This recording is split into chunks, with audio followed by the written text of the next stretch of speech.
just on to whatever game that they think is going to be the hardest. Trap games have caught so many teams already this split, and not considering that somebody is actually going to, or they are going to take a team for granted, and they do. Speaking of trap games, you kind of have to mention Dignitas. I feel like almost every week they're calling at somebody and they're like, yeah, we're going to have easy end of the week, and then they lose another upset game.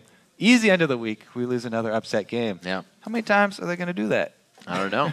I don't know. Well, we see on the analyst desk, we joke about it, but Crumbs and Kiwi Kid go to talk about a play, and Crumbs says Kiwi knew what he was doing, and Kiwi says, I actually, I just kind of went in. I felt like going in. Yeah, they're hiding something. Plus, they're also just giving that happy-go-lucky vibe off. Always. The smiles across the board for Dig. So let's check out the standings right now after a topsy-turvy day of upsets. In first place, it's CLG, LMQ, and Dignitas. Then, still just one game back, it's another tie for fourth place with Cloud9 and TSM.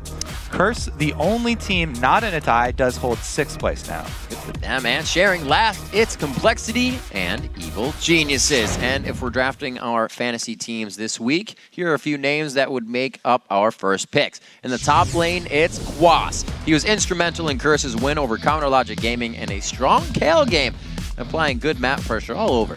And OP in the jungle, it is Kez. His Evelynn was everywhere on the map, keeping Dignitas off balance, and it allowed Complexity to pull off a huge upset victory. Next up, it's Xiao. He had a nearly flawless Orianna game to help his team finish the week, still holding on to first place. And despite a 1-1 week, Wild Turtle turned in 2 good games, only dying once and racking up 11 kills. And our OP support this week was Xpecial. His solid Thresh game this week pulls him closer to the 1,000 career assists.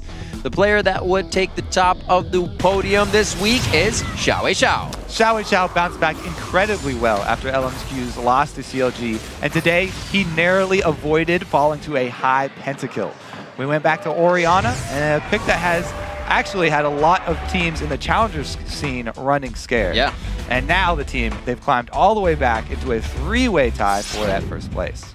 He's definitely somebody that, LMQ as a team, they were kind of on the boards as a team to watch, but Xiao, I think as a player that people have said we're going to watch, has lived up to and consistently lives up to his name. I think the last one to do that really strong was like Bjergsen or somebody. Yeah, both of those mid laners, right. As soon as they came in, instant results. Absolutely. That's just about going to do it here for the LCS this week, but don't forget to tune in tomorrow for the European LCS, which will be broadcasting from the historical Wembley Arena in London. Yeah, playing first is going to be SK Gaming versus Alliance, followed by the Super Hot Crew taking on the Copenhagen Wolves. They'll also be serving up the European Challenger Series final between Ninjas in Pajamas and H2K. Then North American LCS returns next week on its regularly scheduled Saturday start time, beginning with Team Solo Mid versus CLG. Then Complexity will challenge Cloud9, followed by EG versus Curse. As always, you can get the complete schedule on our website,